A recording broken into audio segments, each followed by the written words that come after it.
What are Jews? A religion or an ethnicity? Is there an argument to be made that Jews or Jewish people are a religious group, not an ethnicity? Yes. There's a case that Jews are primarily a religious group, especially because Judaism is a religion you can convert into with diverse followers around the world who may not share common ancestry, language, or appearance. From this perspective, Jewish identity is similar to Christianity or Islam, open to all, belief-based, and spiritual. But this view only explains part of the picture. Historically, Jewish identity has involved more than shared belief. It involved shared ancestry, cultural continuity, diasporic memory, and intergenerational belonging. Jewishness has been passed through matrilineal descent, with a strong sense of peoplehood rooted in ancient history. In practice, someone can be ethnically Jewish without practicing the religion, a phenomenon that is difficult to explain if Jewishness is only about belief. This is why sociologists, legal systems like anti-discrimination laws, and Jewish communities often describe Jews as an ethno-religion, a group that combines ethnic and religious traits. If Judaism can be both adopted and inherited, who has the authority to decide which aspect is definitive? The individual convert, the community's rabbis, secular laws, or collective memory?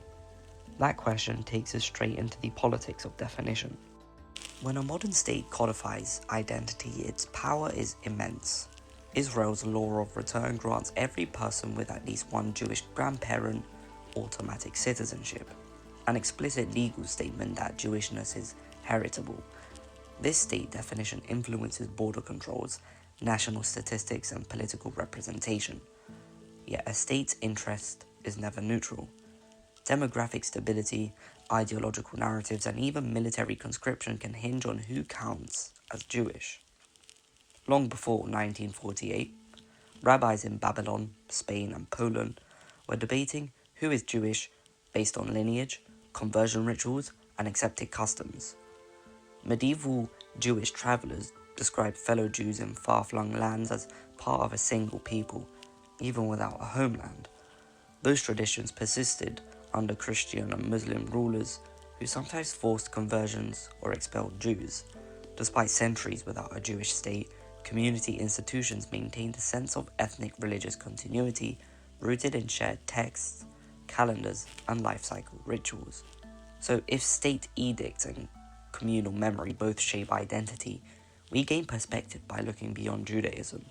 Similar blends of blood and belief exist elsewhere, and they help us see why ethno-religion is neither unique nor incidental.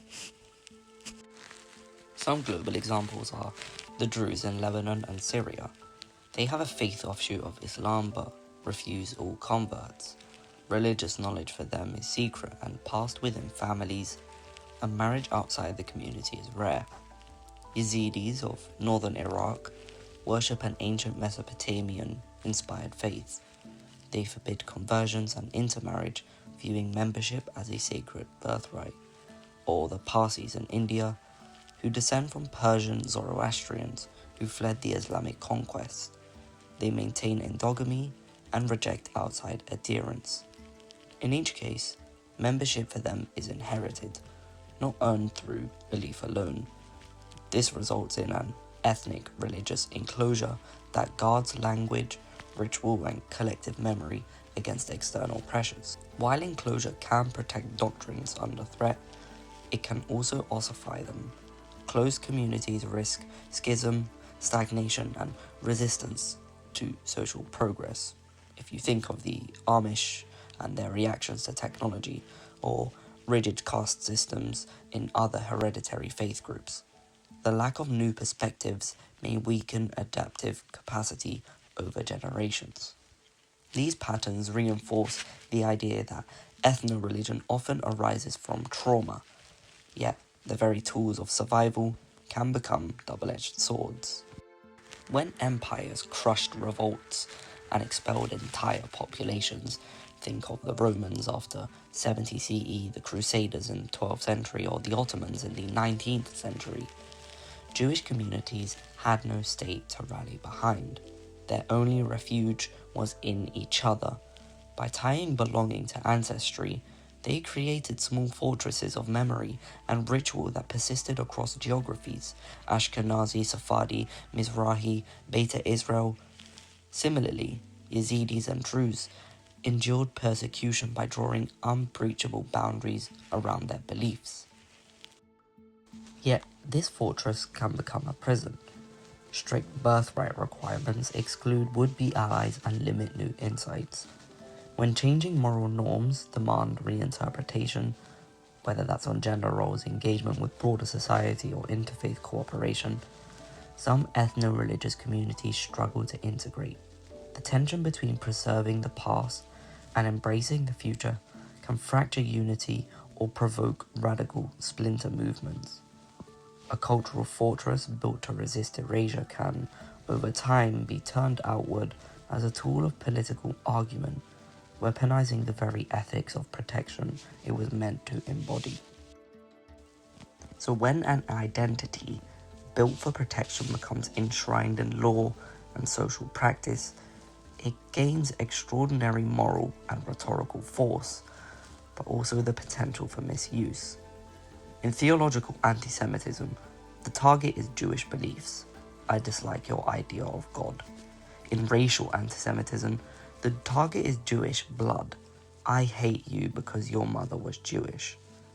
Once Jewishness is legally defined as an inherited trait, for example in immigration or hate crime statutes, hostility towards Jews is recast as racism. This shift invokes the Holocaust and centuries of pogroms, making any attack on Jewish people feel existential. For example, after synagogue shootings or swastikas scribbled on walls, governments invoke hate crime protections rooted in ethnic or racial categories, not just religious ones. The same laws and social norms that rightly penalize racist violence can be turned against critics of Jewish institutions or the Israeli state. The equation, criticism of Israel equals anti-Semitism, leverages the genuine fear of racial Jew hatred to shut down policy debate. On many Western campuses, student groups campaigning for Palestinian rights find their motions blocked by accusations of anti-Semitism. Administrations cite broad definitions like the IHRA examples that label certain policy criticisms, such as describing Israel as an apartheid regime, as inherently hateful. Framing Jews primarily as an ethnic group makes them unassailable victims. Any negative statement feels like a personal assault on immutable identity. This dynamic discourages nuance. A scholar distinguishing between Judaism and Zionism may nonetheless be branded as a bigot because the boundary between religion, ethnicity, and politics has been blurred. This weaponized identity plays out most starkly in debates over Zionism. When the shield of ethno-religious solidarity protects a modern nation-state, it risks becoming a sword that cuts off all dissent, even dissent grounded in human rights. At the intersection of ethno-religion and political ideology lies Zionism, a movement that transformed Jewish identity into a claim on territory and power. When that power is used to oppress another people, the rhetoric of anti-Semitism often steps in to stifle outrage. Zionism emerged in the late 1800s as a secular political response to European anti-Semitism. It proposed a modern nation-state for Jews, grounded not in religious promise, but in nationalist ideology. From 1948 onward, that ideology translated into policies of land expropriation, military occupation, and settlement expansion, actions that meet the UN's legal criteria for apartheid and, some argue, genocide. For example, Human Rights Watch 2021 report concluded that Israeli authorities enforced Jewish superiority over Palestinians through separate legal system and movement restrictions. In 2024, multiple UN experts described Gaza's blockade and recurrent bombardments leading to mass civilian deaths and infrastructure collapse as genocidal acts.